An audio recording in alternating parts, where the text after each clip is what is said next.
let's see who we're playing against. So yeah, Champions League, won 3, lost 5, with a careless attitude. You know, let's see if I can get to what I normally get to, which is 11 wins, with the attitude of just like, I don't aim for, you know, what I used to always aim for, which is like, hey, you know, I wanna get to as many wins as possible. Not to try not using my emotion to it, and just, you know, just enjoying the game itself, and not care about the result, and just see what happens. And see. That way, disconnect my emotional side, and just focus on the mechanical side of it. Not be emotional about the result. It will get you a long way in life, because you can concentrate about the nitty-gritty stuff and then just get the job done. It does take practice though.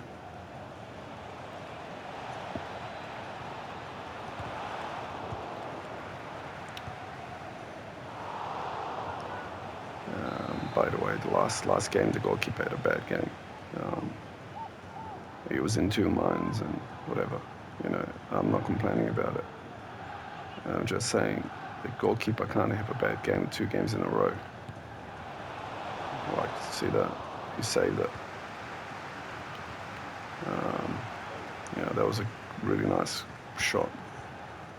I don't know how he saved a low shot like that. It was outstanding.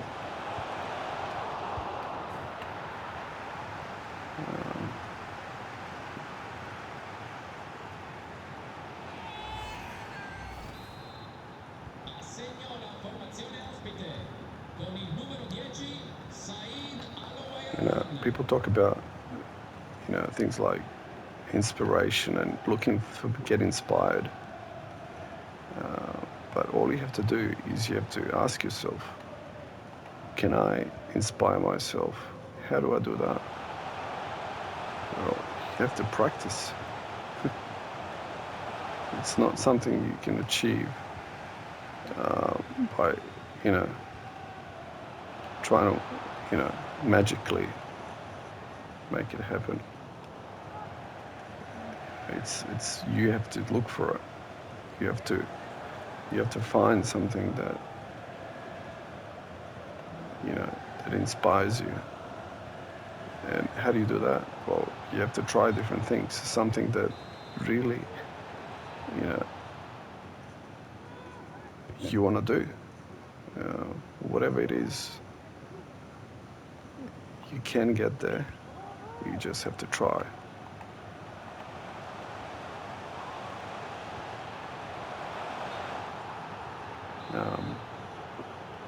So it's quite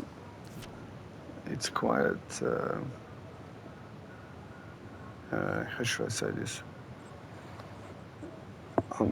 It's very structural to think along the lines of, hey, I can do this, I can do that, I can achieve this, I have to do this to get it done. But how do you know without actually trying it? If you're talking basically from experience, then it makes sense. But life is not something that you can do over and over again and expect the same result. Yes, obviously, you know, that's called insanity. But in life, you will never achieve that. You will never walk into a room with the exact same people and get the same result. This is where people, we are different than, you know, machines or everything we create. So anything that we create ourselves as a humanity, we can make it predictable. But people are never predictable. You might think they are, but they're not. They're like, you know, it's like the weather. You will never get this, exactly what you want from that person every single time. You might think you are, but it's not the same. And that's what's fascinating, is how do you get someone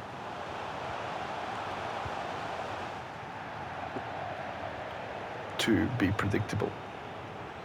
And I'm sure there's been a lot of philosophers and people out there who think they can predict the future or whatever, but it's not. There's a lot of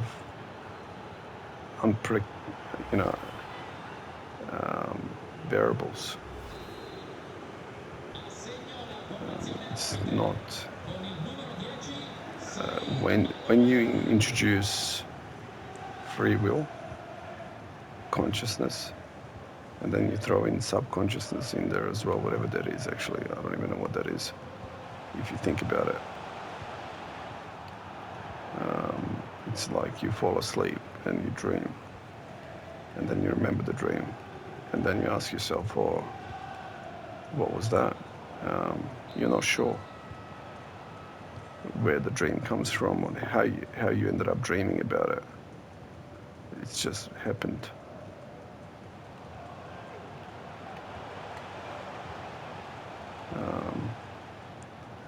So it's like when you're born, you don't remember being born, but you do remember, some bits and pieces of your childhood.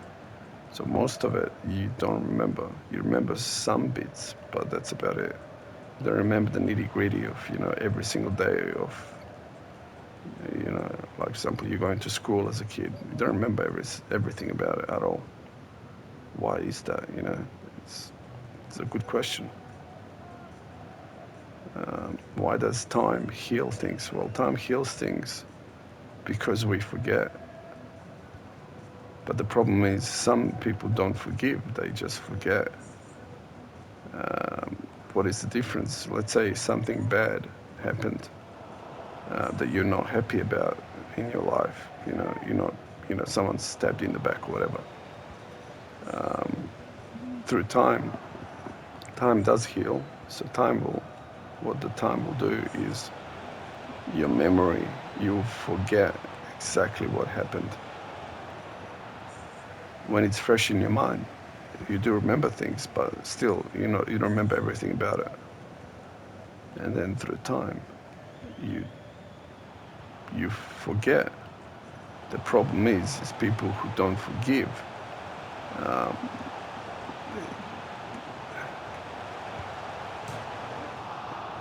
What happens is you end up. I can't believe I missed so many shots. It should have been goals, every single one.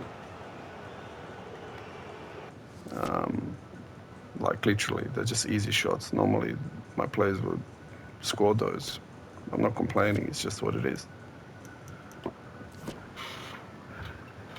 So what happens is your mind starts to hallucinate in a way, meaning that it thinks from something that's happened years ago because you haven't forgiven. It manipulates you, making you think that, hey, this is why I'm not happy about this situation that happened to me in the past. But you will never be able to remember exactly the way it was. But if it was one day apart, because your memory is not able, your memory is there to remember short term, not, it won't have the clarity to remember. It's not like a computer where it remembers everything in detail. So the question then begs is, why is that? Why do we have a memory that has the ability to, it's almost like we run out of memory, so we have to overwrite the memory from the past. So it's like the hard drive has the the ability to remember, but only to a point.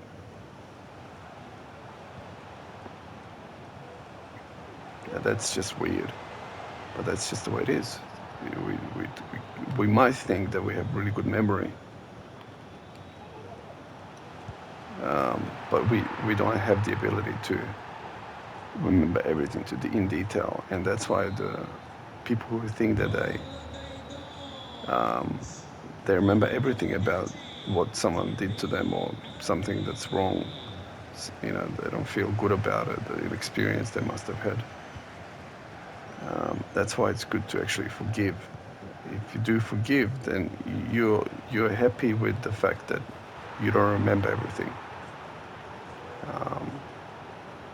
You acknowledge that it is what it is. You can't change it, and you just move on quicker.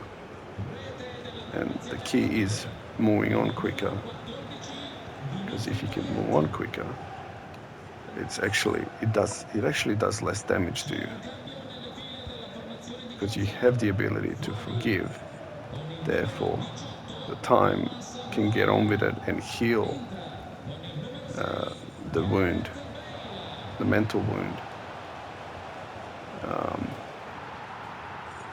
And that's only possible if you have the ability to forgive straight away and move on and understand not to put yourself in that situation again. Now, if you're emotional about it and you didn't forgive, what will happen then is you will not have the capacity to think clearly. And because of that, you will put yourself in it's almost like being in a drunken state. You keep repeating the same mistakes, which is you keep putting yourself in a situation where you hurt yourself because someone else is doing it for you. You're not doing it yourself. You're not inflicting it to yourself, but you're assisting it.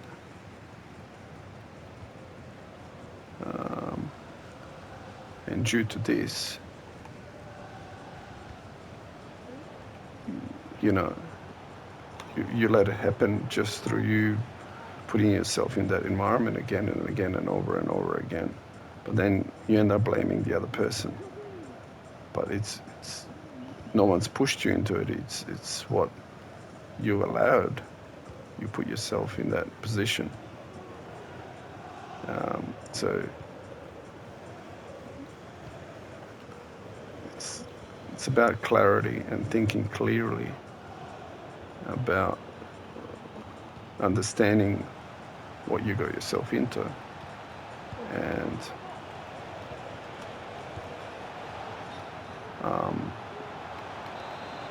understanding that it's about healing, and the only way you can heal is if you get yourself in a better position next time, where you will get out of that situation quicker,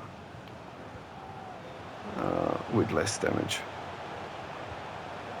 to your mental well-being. So it's like, for example, this game, I'm losing 5-2.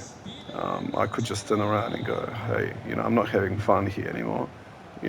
So I will never win this game. And plus the guy's wasting time. It's fine. It's just perfectly fine. If that's what he wants to do, it is just fine. He wants to, win this game. He's showing to me that the result matters to him. It's all about, him conquering the world and achieving greatness. But, if that's what he cares about, well, he's invested too much in it, because so-called greatness is only achievable if you already have it. So if you feel like you are great, well, that's half of the job already. You're just manifesting it, recreating it in this world. Achieving greatness just by beating someone else in the game you play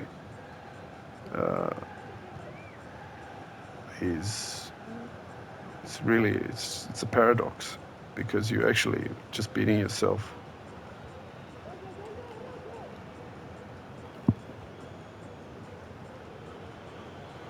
So yeah, I'll lose this game, so I'll be basically three wins and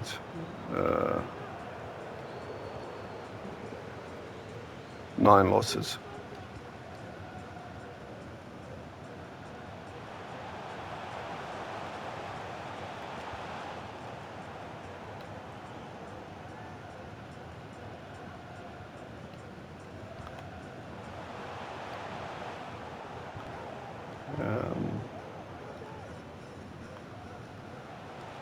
Which is fine. It's not like I'm going to win any big prizes anyway.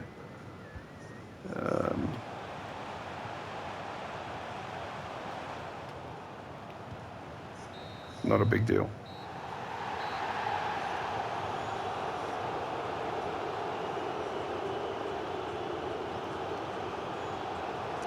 You know, the chances are I've lost this game, but I'll win who knows how many in a row to make up for it.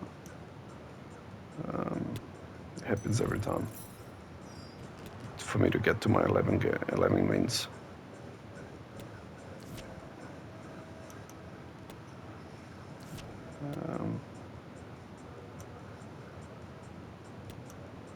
So every single one of my players had a stinker, and he's had like 3 guys, 4 players who are better than every single one of mine.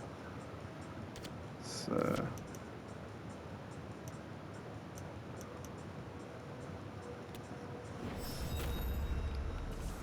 after that, I'll sign out.